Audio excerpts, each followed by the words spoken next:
M Sharif Studio. Abokiyar rayuwa, wai me yake faruwa? Na ganki a damuwa, ko me yake faruwa? Ki taimaka ki gaya, ko zan iya warwarewa.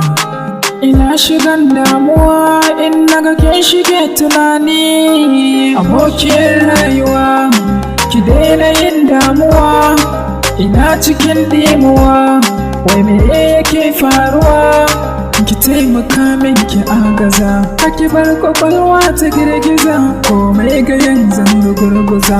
Waye ya sake bakin ciki? Abokiyar rayuwa Zulfiya, abokiyar rayuwa Zulfiya, ki taimaka yar uwa Zulfiya, ki daina yin damuwa Zulfiya, abokiyar rayuwa Zulfiya, abokiyar rayuwa, ki taimaka yar uwa, ki daina yin damuwa.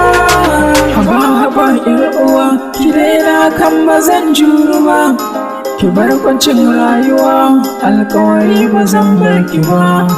Kamar zubar hawaye kike ke san bazan so shi ba, ki taimaka daina kuka dan kin san bazan juru ba, zai sanadin bugun zuciya. Abokiyar rayuwa Zulfiya, abokiyar rayuwa Zulfiya, ki taimaka yar uwa Zulfiya, ki daina yin damuwa Zulfiya, abokiyar rayuwa Zulfiya, ki taimaka yar uwa, ki daina yin damuwa.